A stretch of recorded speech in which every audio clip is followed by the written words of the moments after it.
Beyond this, focusing too much on similarity often leads to stale or simplistic antagonists that do not feel like they have been allowed much characterization outside what has already been seen in the hero.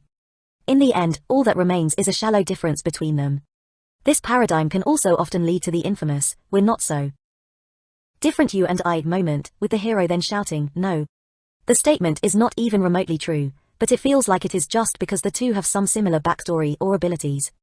These scenes can come across as weak if not done well, focusing on shallow similarities that the reader dismisses, and so should the character.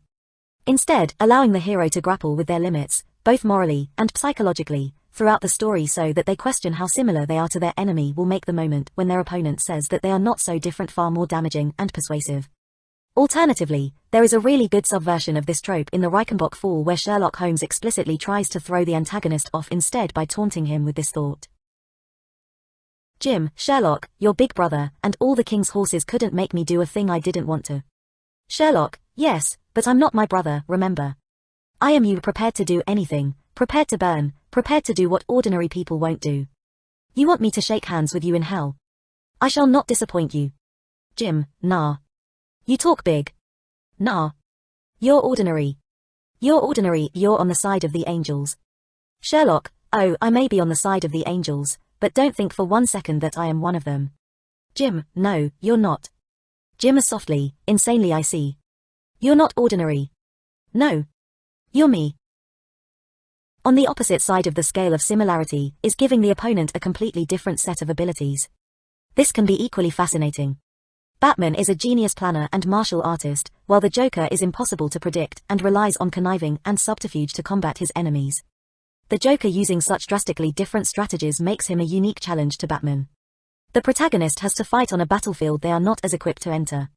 Pitting your protagonist against an antagonist with radically different abilities creates a unique opportunity for your protagonist to change. Their usual tactics no longer work, and the new strategy needed to stop them may require a change of morality or allegiance. 7. Black antagonists critical to the author's vision. Characters, if they can be given the lofty title of a character, with all the multidimensional complexity it carries with it, like Sauron from Tolkien's The Lord of the Rings or Fire Lord Ozai from Avatar, The Last Airbender may not have this intensely reflective connection with the protagonist, but they nonetheless serve important and interesting roles in the story. In the last decade, there has been a growing trend of morally grayed villains with either truly admirable goals, but questionable means of reaching them, or admirable means, but questionable goals. This is largely a reaction to the past dominance of the black villains that have dominated the fantasy genre in cornerstone texts such as The Lord of the Rings, The Wheel of Time, and The Chronicles of Narnia. However, black antagonists are not devoid of value. Tolkien's mythology was enriched with his Catholicism, his theology, and the understanding of good and evil he took from that. In the case of Sauron, Elrond rightly states that, "For nothing is evil in the beginning." Even Sauron was not so. The Dark Lord that threatens all life and peace on Middle-earth was once an earnest and ambitious Maya in service of all, the Veiler of Smithing. This nuance should not be lost on the reader. Tolkien believed that all things begin good and only become corrupted and evil, a pattern we see all throughout the Bible. God looked upon his creation and saw it was good before man allowed it to be corrupted. God's people were holy and faithful until they too became corrupted with evil in their hearts. This belief in the primality of goodness in the world permeates Tolkien's work in characters like Smeagol, who began as a harmless hobbit. Sauron cannot create, but he can corrupt and twist creatures to become his monstrous servants. Tolkien connects goodness with creation. Sauron's place as the antagonist in the story is about articulating this philosophy of good and evil, and who is to say this is less valuable than Tywin Lannister's moral greyness? In the case of Fire Lord Ozai in Avatar, The Last Airbender, the protagonist, Aang, holds to pacifism and non-violence, stating at numerous points that violence is never the answer to one's problems. He also believes that people can always be redeemed, proved time and again in his readiness to accept the banished Prince Zuko where others would not. The only way to truly test Aang's resolve here is pit him against someone who is truly evil, a child-abusing, genocidal psychopath hellbent on ruling the world with an iron and fiery fist. That character is Fire Lord Ozai. Without him, the protagonist could not be so deeply and personally tested. Black antagonists can play vital roles in realizing the author's vision for their story, but a problem often arises when they neither test the heroes in a meaningful way as Fire Lord Ozai does or support the grander philosophy woven into the work like Sauron. Summary. 1. Firstly, a well-written rivalry pits the hero against their necessary opponent. Having both of them after the same thing changes them into active characters rather than passive ones. 2. Secondly, an opponent only becomes necessary when they harm the hero in a way no other character has before, and there are a number of creative ways to take this. Placing that moment at the end allows the author to build tension around whether it will happen. Placing that moment at the start confronts the hero with the grave threat of their opponent, demands a darker tone, and often means the narrative is about dealing with the fallout of that horrific moment. 3. Thirdly, by making the rivalry ideological, it integrates their struggle with both theme and the character development of both the protagonist and antagonist. 4. Fourthly, making the opponent the foil for the hero can narrow the dramatic focus of the narrative. This can be done with similarity in abilities, personality, and backstory. However, this can lead to cliché moments, and there are other unique ways to approach developing your antagonist. 5. Fifthly, black antagonists can work without a reflective dynamic with the protagonist, but they have to serve another purpose in the vision of the author to be compelling. Part 7. Final Battles. Sherlock by Mark Gatiss, Stephen Moffat, and Stephen Thompson. Hot Fuzz by Edgar Wright. The Return of the King by J.R.R. Tolkien. Pirates of the Caribbean, At World's End by Gore Verbinski. The Avengers by Joss Whedon. The Fifth Elephant by Terry Pratchett. Avatar, The Last Airbender by Michael DiMartino and Brian Konietzko. Hamlet by William Shakespeare. Return of the Jedi by George Lucas. The Godfather by Mario Puzo. The Last of the Time Lords by Russell T. Davies. Question time. What do Norse mythology, BBC's Sherlock, and Edgar Wright's Hot Fuzz all have in common? Well, one thing is a final battle. The point in your story where you have the final confrontation of your hero and your villain, you get to kill a few characters, and you get to make your readers cry. Final battles appear in almost every story in some shape or form, but the question we will tackling in this part is, what makes for a good final battle? The term final battle may call to mind images of the forces of good all dressed in shiny armor clashing with the obligatorily clad in black bad guys, but the term will be far broader than this for our purposes. Final battles appear across many genres, most prominently in fantasy and science fiction, but also in action, thriller, mystery, and others. Simply put, the final battle takes place at the climax of the story, pitting your protagonists against the antagonists in some combative form, with the consequences of that battle determining the outcome of your story. Though this is the definition we will be dealing with, we will be focusing more on final battles in the science fiction and fantasy genres, as I do believe this is most applicable to those reading this book. We will be breaking this down to what we shall call primary and secondary conflicts. We will discuss what they mean, how to use them, and how to subvert them. We will also be talking a lot about J.R.R. Tolkien's The Lord of the Rings, because we can. Primary and secondary conflicts. I have a challenge for you the next time you are watching or reading some final battle. If you were to phrase that confrontation between the protagonists and antagonists in a single question, what would that be? That question is almost never simply asking, who is better with a sword, or who can fly a spaceship faster? It is nearly always something more nuanced, having both thematic or emotional components as well as physical ones.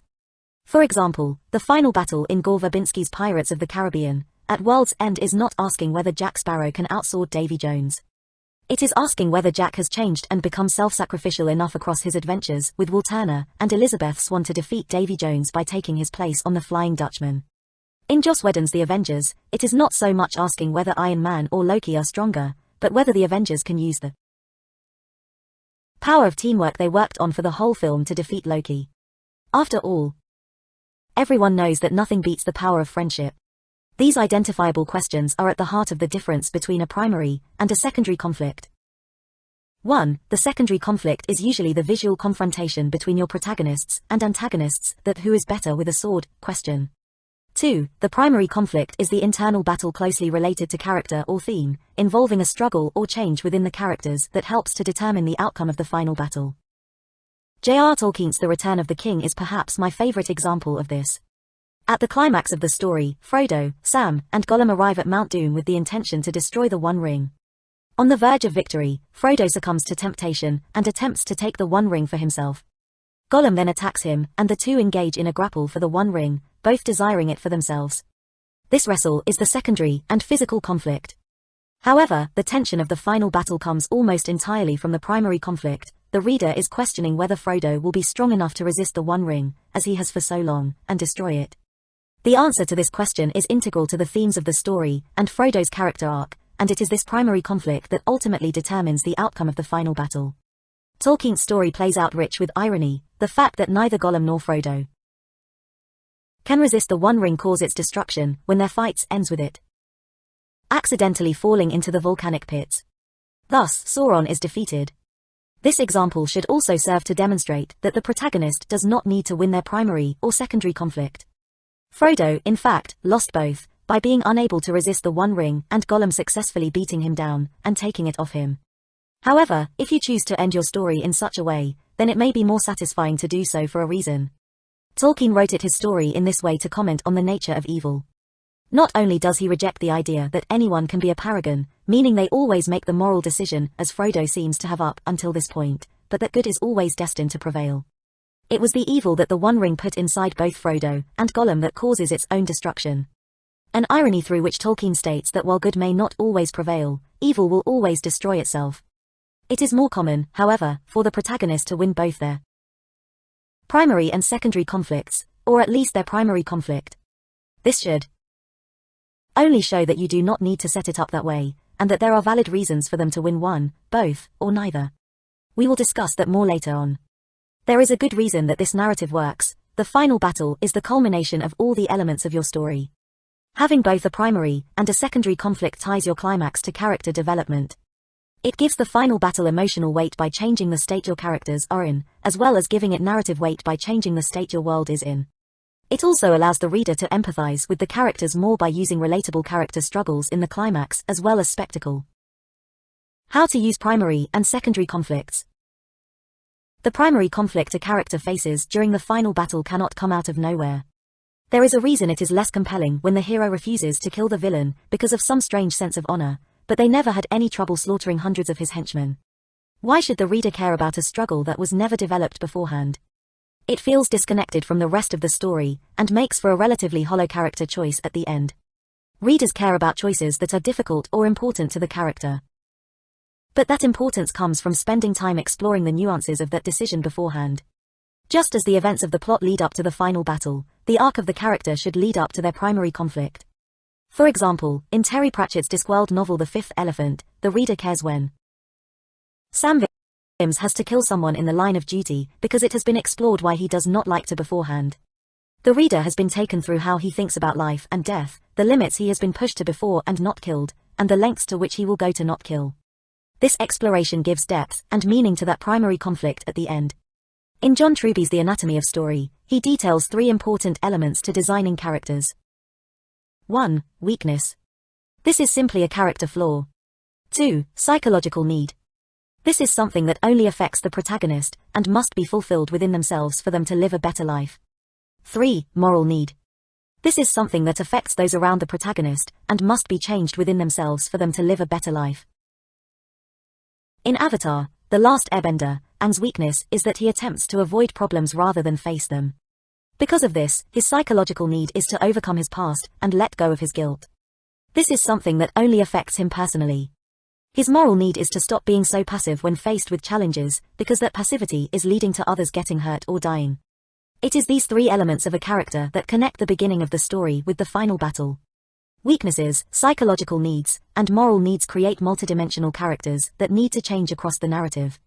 Naturally, using these in your primary conflict creates a multidimensional and more interesting final battle where the protagonist finally overcomes at the end of the story the struggles that you as a writer established they had at the very beginning of the story. Truby terms this the moment of self-revelation. In a psychological self-revelation, the hero sees himself honestly for the first time after the final battle. This stripping away of the facade is not passive or easy. Rather, it is the most difficult and a courageous act the hero performs in the entire story. This self-revelation can be psychological or moral, or both depending on what kinds of needs you established your character to have previously. New course of action. One way to write this moment of self-revelation into your final battle is, rather than have a character preach to the reader, "Well, now I understand the true power of friendship," have them take a new course of action that they could not have taken before. In Shakespeare's Hamlet, it is only in Hamlet's moment of self-revelation that he overcomes his depression and indecisiveness that has crippled him for the majority of the story. This is his psychological, and arguably moral, need. His indecisiveness hurts himself and those around him.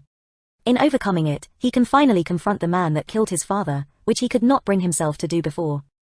A self-revelation that leads a character to take a new course of action when the tension is low means less because there is less at stake for them.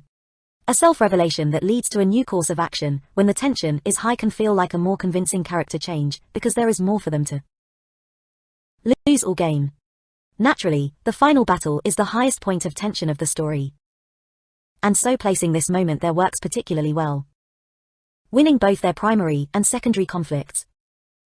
While it is common for protagonists to succeed in both their primary and secondary conflicts, it is important to note that this is not always necessary, and subverting this model can lead to some really interesting moments in a story. In George Lucas' Return of the Jedi, the audience is led to believe that the lightsaber duel between Luke and Darth Vader is where the whole trilogy has all been leading to. This duel between the eponymous hero and the antagonist is the secondary conflict, but the whole spectacle is subverted when Luke bests Vader, beating him down to near death, but he is defeated by the Emperor. Anyway, suddenly, the fact that Luke is the better duelist does not matter. It is only here that the true primary conflict comes into play, whether Vader will choose the Emperor or his family, and it is this struggle that decides the outcome of the final battle, not the lightsaber duel we were led to believe.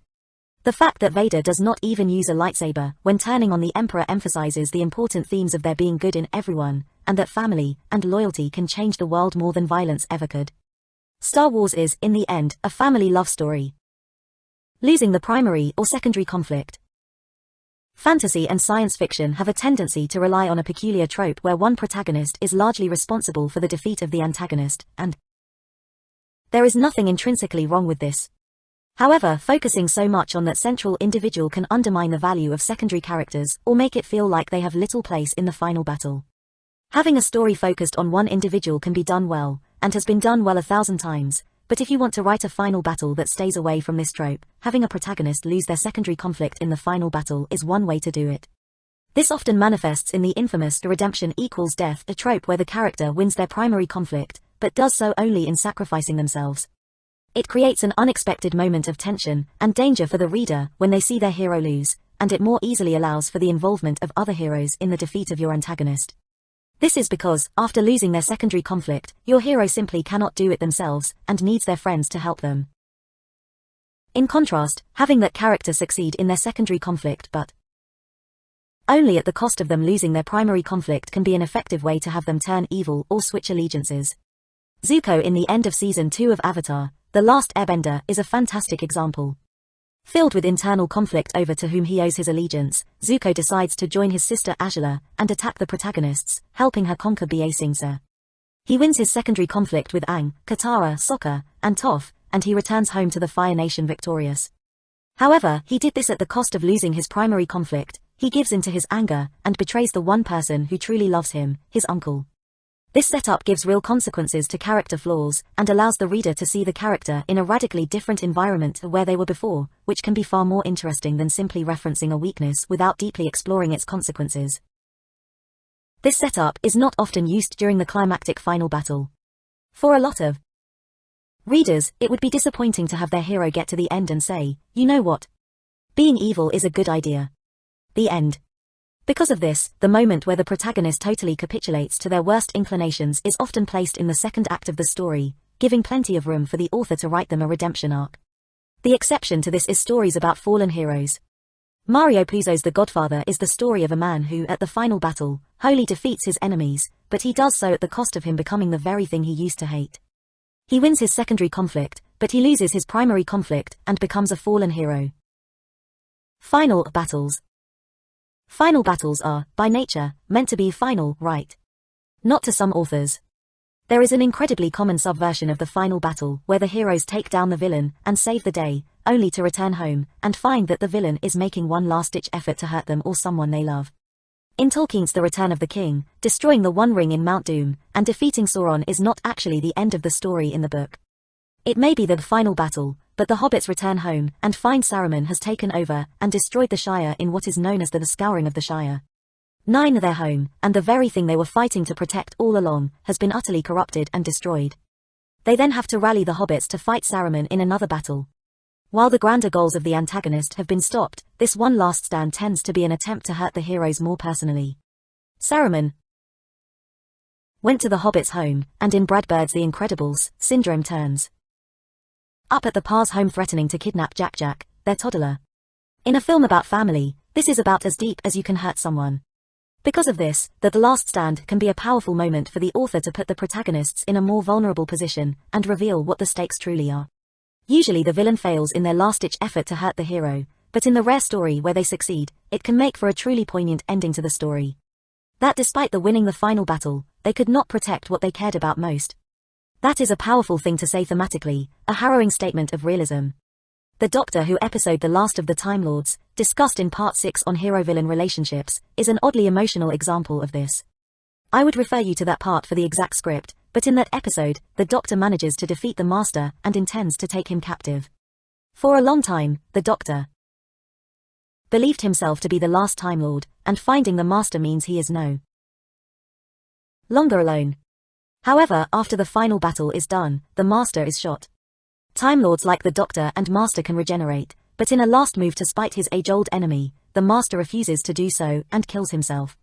The Doctor was desperately clinging to the idea he was no longer the last of his species, and the Master was the only person in the universe who could take that from him in death. In essence, this scene between them is a final stand scene. What is so unique about it is that when the Doctor is in his most vulnerable position, the Master hurts the Doctor in the most personal way possible, not by killing another but himself. Summary. 1. Firstly, giving your final battle primary and secondary conflicts makes for a multidimensional climax to your story. 2. Secondly, primary conflicts are most effective when they arise out of the moral and psychological needs that have been explored throughout the story beforehand. 3. Thirdly, this should manifest in the characters taking action in a way they could not do so beforehand. However, it can also be interesting to have the characters lose either the primary or secondary conflicts, or both. 4. Fourthly, there are plenty of ways to subvert the typical final battle that make for an interesting or unique story. Whether you use these simply depends on the kind of story you want to write. Part 8. The Chosen One. B. The Beginning by Katsuya Ishida. Avatar, The Last Airbender by Michael DiMartino and Brian Konietzko. The Heroes of Olympus series by Rick Riordan. The Wind on Fire series by William Nicholson. Oedipus Rex by Sophocles. Supernatural by Eric Kripke. Macbeth by William Shakespeare. The A Song of Ice and Fire series by G.R. Martin. The Color of Magic by Terry Pratchett. The Hunger Games series by Suzanne Collins. The Wheel of Time series by Robert Jordan, later finished by Brandon Sanderson. Aquaman by David Leslie Johnson. McGoldrick and Will Beal. Thor by Ashley Edward Miller, Zach Stentz, and Don Payne. The Elder Scrolls III, Morrowind by Bethesda. 7 Deadly Sins by Nakaba Suzuki. Trollhunters, Tales of Arcadia by Guillermo del Toro. The Dresden Files by Jim Butcher. Alongside magical swords, dead parents, and terrible movie adaptations, The Chosen One is one of fantasy and science fiction's favorite storytelling tropes.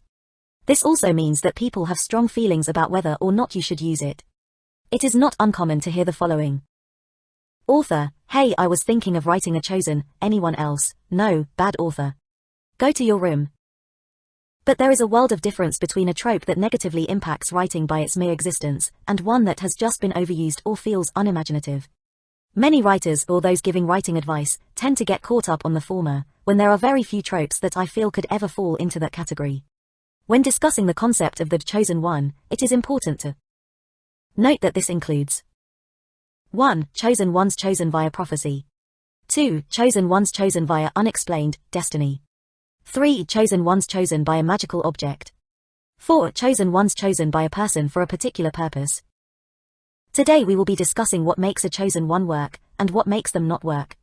However, a lot of that discussion is intuitive for many writers. Because of this, we will discuss some less common things that writers might think about. We will break this down into 4 parts: supporting characters, destiny quests, character development, and narrative structure. Supporting characters. One of the underestimated effects of having a chosen one in your story is its effect on the place of your supporting characters. Chosen ones naturally create a central point of tension for the narrative. They are the only one who can defeat the Dark Lord, wield the MacGuffin of power, or inherit the throne, deciding where the story is headed and who gets in the way. The challenge is that point of tension is usually focused around one character, the chosen one. There have been thousands of stories that have worked with this setup, but it can leave the reader feeling like their beloved supporting characters have been reduced to being the chosen one's backup dancers. After all, if the chosen one is the only person in the world who can resolve the central point of tension in the story, then the place of your supporting characters in the climax becomes uncertain. These characters can feel isolated because when the chosen one is involved, they often have no agency in the story in a very meta sense. Simply Put, if the author is not careful, then it does not matter whether these characters are there or not because, ultimately, if they are not the chosen one, they cannot play a truly consequential role. This is largely because the dramatic thread of the story has been built around the chosen one's destiny, whatever it may be. As a writer, this is your question: how do you build tension with supporting characters in a chosen one story? Individual dramatic threads. One of the best ways to address this is to give each supporting character their own dramatic thread that builds alongside the chosen ones in the narrative. One example is Katsuya Ishida's The Beginning. Koku is the chosen one and faces his own primary and secondary conflicts in the climax, but the supporting character of Keith Flick has his own dramatic thread that is entirely independent of Koku's destiny. 10. Perhaps the best example is Avatar: The Last Airbender. The Avatar is the chosen one, as he is the only person who can defeat Fire Lord Ozai, the ultimate antagonist of the series. However, the climax does not just revolve around that battle. The supporting characters in this story Zuko, Katara, Suki, Toph, and Sokka each have their own primary and secondary conflicts, completely separate from any force of destiny that guides the battle between the Avatar and the Fire Lord. Zuko and Katara take on Princess Azula in the culmination of a bitter sibling rivalry, and Zuko's arc to prove himself. At the same time, Toph, Suki, and Sokka take on a battle fleet where Suki and Sokka's love is tested and Toph has to wholly trust her friends, something she has struggled with before. More importantly, the writers spent far more time developing the tension between Zuko and Azula than they ever did for Aang, the Avatar, and the Fire Lord. Because of this, it was actually that battle at the Fire Nation Palace, completely unrelated to the Chosen One, that felt more tense, emotional, and thematically complex for the viewers at the climax of the story. By building other conflicts around supporting characters earlier in the narrative that do not arise from the chosenness of the Chosen One, not only does this give the supporting characters integral roles to play in the climax, but it supports the agency of all characters throughout the narrative. These threads can relate to the Chosen Ones, but should not be dependent on it for existence and resolution. Keith Flick would have pursued and found his sister's murderer regardless of whether Koku's story unfolded. With this alternative setup in the narrative, the reader is left feeling that the story could not have been concluded without these secondary characters. This is because even if the Chosen One fulfills their destiny, a large part of the tension that has been built throughout the story has not yet been satisfactorily resolved. Even if Aang defeated the Fire Lord, the viewer needs to see the resolution of the tension between Zuko and Azula for a satisfying end. Many Chosen Ones. One way some authors build on this idea is not to have one chosen character, but many chosen characters. In Rick Riordan's Heroes of Olympus series, each of the main characters play a role in the same grand prophecy. This means that every character has a destined vital role to play in the resolution of the tension, but this also does not solve the problem of side characters who are not involved in the many-person prophecy. Beyond this, the fact that so many are prophesied can take away from the specialness of being destined in the first place. It is unclear in the Heroes of Olympus series if taking away Riordan's many-person prophecy would have harmed the story at all. It could have improved it by increasing the sense of risk and chance that things could go wrong or characters could be killed. With a prophecy, the author loses a certain amount of ambiguity in the future of the story.